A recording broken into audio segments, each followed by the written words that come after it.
ஓ இனிமே ஓ hi hello வணக்கம்.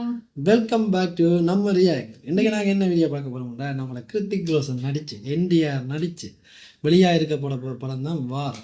What போர் 1 வந்தது, நிறைய நல்ல படமாக வந்திருக்கும், பெரிய ஒரு பட்ஜெட்டில் ஒரு ஹிந்தியிலே பெரிய மார்க்கெட்டை பிடிச்ச படம் தான் 1. அதே மாதிரி வார் 2ல் நிறைய எதிர்பார்ப்பு இருக்குது. ஏன்டா வந்து என்டிஆர் வந்து நடிச்சிருக்கிறார். என்டிஆர் தான் அவட்ட பேர்த்டே வேறு இன்றைக்கு, அதுக்கான தான் இன்றைக்கு டீசர் வந்து கொடுத்துருக்காங்க வார் 2லேருந்து. ஸோ இப்போ நாங்கள் என்டிஆருக்கு ஹாப்பி பர்த்டே விஷ் பண்ணிக்கொண்டு அப்போ சரி, நாங்கள் இப்போ ரொம்ப பேசாம போய் வீடியோ பார்த்துட்டு வந்து காய்ப்போம். எனக்கு உன்னை பல வருஷமா தெரியும் கபீர். இந்தியாவோட பெஸ்ட் சோல்ஜர், ராவோட பெஸ்ட் ஏஜென்ட் வா நீதான். இப்ப இல்ல, நான் யாருன்னு உனக்கு தெரியாது. ஓ இனிமே தெரிஞ்சுக்குவேன். வாம் அந்த voice happy.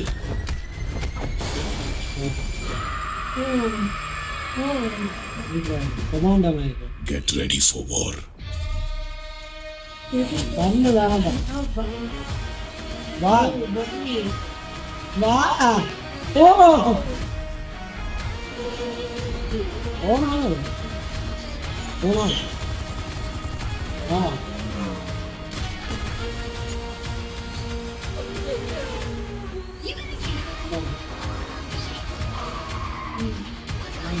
look like this. Wow.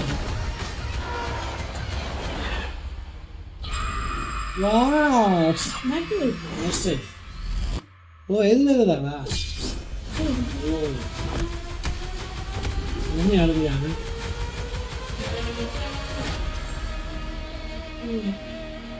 Master காப்படிக்கிறது. Master காப்படிக்க மாதிரி காப்படிச்சு முடிச்சிருக்காங்க. எங்களோட ஓனா எல்லாம் கேமியா பண்ணிங்க. இன்னொருக்கா பார்ப்போம். டாக்டர் போனோம் ரீசன் இன்னொருக்கா பார்த்துட்டு வந்துக்கா. இப்போமா ஓகே, எனக்கு உன்னை பல வருஷமா தெரியும் கபீர். இது அவுட் வயசு. இந்தியாவோட பெஸ்ட் சோல்ஜர், இந்தியாண்டா ராவோட பெஸ்ட் ஏஜென்ட் இந்தியான்னு கலைக்கிறேன். வா நீதான். இப்ப இல்ல, இந்தியாவும் இல்லை. யாருன்னு உனக்கு இதுதான் தெரியாது. இந்தியா. இனிமே தெரிஞ்சுக்குவேன்.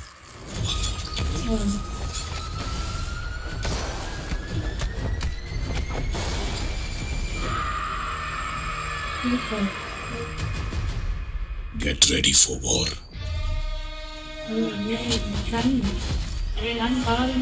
பாடி ஓ அவங்க நல்ல பேச்சு.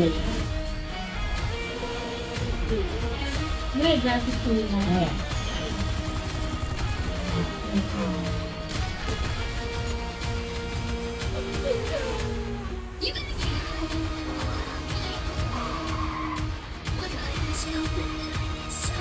ஓ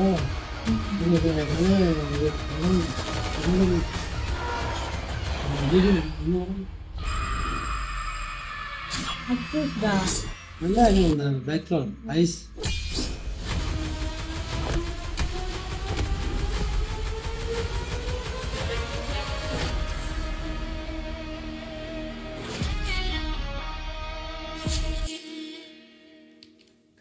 எனக்கு ஏஜே போயில்லைனாப்பா. உண்மையாகவே அந்த பெரிய என்ன சொல்கிறது, பெரிய பட்ஜெட்டுக்கான ஹீரோக்கள் வந்து தேடி பார்த்தா இவங்கெல்லாம் இருப்பாங்க. ரித்திக் ரோஷன், இந்தியா, ராம் சரண், அப்படி பெரிய ஒரு மார்க்கெட் ஓப்பனிங் இருக்கிற எல்லா இண்டஸ்ட்ரியிலையுமே. இப்போ வந்து பார்த்தீங்கன்னா ஸ்டன் விஷுவல்ஸ் எல்லாம் அட்டகாசமாக இருக்குது. உண்மையாகவே அந்த ஹாலிவுட் லெவலில் தான் இருக்குது. ஆனால் அந்த போட்டில் போகிற மட்டுமே எனக்கு கொஞ்சம் அந்த சுடுகாடு அதில் அந்த பேக்ரவுண்ட் பட்டி வச்ச மாதிரி கிடக்கு. இது சில இடங்கள்லயும் அப்படி இருந்தப்ப அந்த மீள தெரியுதோ வடிவா தெரியல. அதான் விஎஃப்எக்ஸ் சில இடங்கள்ல என்ன முடிக்கிறதான டீசரான எடுத்துக்கொள்ளலாமா என்ன மாதிரியும் தெரியல. சில இடத்துல அது மைனூட்டா பார்த்தா தான் தெரியும், மற்றபடி தெரியாது. எல்லாரும் அழகா இருக்கணும். என்ன நம்மளோட ஓப்பனிங்ல சும்மா கண் நைட் பவர் நம்மளோட கிருத்திக் ரோஷன் ஒரு யூனிக்கா இருக்கும், டிஃப்ரெண்டான கலர் கண்ணு சொல்லுவாங்க. அந்த கண்ணையை காட்டிக்காங்க அந்த ஷார்ட்ஸில். அதை விட ஓனாய் வந்து நடந்து வர சீன் இருக்கு, அந்த பல்ல குத்தி கொண்டு அதெல்லாம் நல்ல மாசாக இருக்கு. மாசான scene. கூஸ் பாம்ஸ் அந்த சீன் எல்லாம் தியேட்டரில் கிழிச்செறிய போகிறாங்க. அதில் என்டிஆர் வேற வெளில நடிக்கிற மாதிரி தான் எனக்கு அப்படிதான் இருக்குது பார்க்க, இன்னும் தெரியல. எங்களுக்கு ஸ்டோரி இது ஒன்றும் இல்லை, எனக்கு இதை பற்றி தெரியாதெல்லாம். எங்களுக்கு பார்க்கும்போது வில்லன் மாதிரி தான் வில்லனா இல்லை எதிரில் அந்த நிறைய படங்கள் போர்லேயும் அப்படி தான். போர்லேயும் வேறு ஒரு அதே மாதிரி இந்த போர் 2லேயும் இருக்க போது பார்ப்போம். நிறைய அந்த போரில் வந்த மாதிரி தான் அந்த சீக்வன்ஸ் எல்லாம் இருக்குது. அந்த ஃபைட்டு சேசிங் இதை பார்க்கும், அந்த சேசிங்கெல்லாம் பார்க்கும்போது எனக்கு இந்த படம் என்ன கிருத்திக் ரோஷன் அந்த பழைய ஒரு மூவி அப்ப அந்த திருடிட்டு இருப்பார், அதுல இப்படி அந்த போட் சீனிங் எல்லாம் இருக்குல்ல, அந்த ஞாபகம். இல்லை நிறைய ஹாலிவுட் படத்தில் இதே மாதிரி சேசிங் சீன்ஸ் இருக்குது. அந்த ஒரு பில்டிங் ஒரு சிட்டிக்குள்ளே சேசிங் பண்ணுறது. மியூசிக் பாத்தீங்கன்னு சொல்லி சொன்னா நல்ல மியூசிக் வளமை எனக்கு வந்து வளமையான மியூசிக் பெருசா வளமையாக ஹிந்தி புதுசா படங்கள் தெரியற மாதிரி இல்ல. அது நல்லா இருக்கான அந்த ஒரு யூனிக்கான ஒரு மியூசிக் எங்களுக்கு பாருங்க. மியூசிக்னு சொல்கிறது ஞாபகம் அப்படி வரும் அப்படி என்னன்னா மியூசிக் யூனிக்காக அந்த மைண்டில் பதியாத மியூசிக்காக தான் இருக்குது. பார்ப்போம் படத்தில் ஏதாவது தீம் மியூசிக் இருக்குன்னு பார்ப்போம். மற்றது இந்த கீரேனியம் அதில் 2-3 சீனில் காட்டிப்பாங்க. கிருத்திக் ரோஷனுக்கு தான் பேர் இருக்கு போல. இவர் வந்து வில்லத்தனம் அந்த பாம்பில் அங்கே வந்து எறிகிறத காட்டுங்க. அப்புறம் கடைசிக்கு அந்த எங்களோட ஜிபி தலை ஐத் மாதிரி நக்கிள்ஸ் கொண்டு வந்து அவர் வந்து ஒரு ராடு கொண்டு வந்து ரெண்டு ஃபைட் பண்ணுற மாதிரி அதனால லொக்கேஷன் நல்லா இருக்கு. சூப்பராக அந்த வேறு என்ன இந்த டீசலில் இதான் எங்களுக்கு பெருசாக தான் எங்களுக்கு இம்ப்ரெஸ் பண்ண விஷயங்கள். உங்களுக்கு என்னென்ன விஷயம் இந்த டீசலில் பிடிச்சிருந்ததுன்றெல்லாம் கவுண்ட் பண்ணுங்க. மறக்காம நம்மளோட சேனலை சப்ஸ்கிரைப் பண்ணுங்க. நன்றி.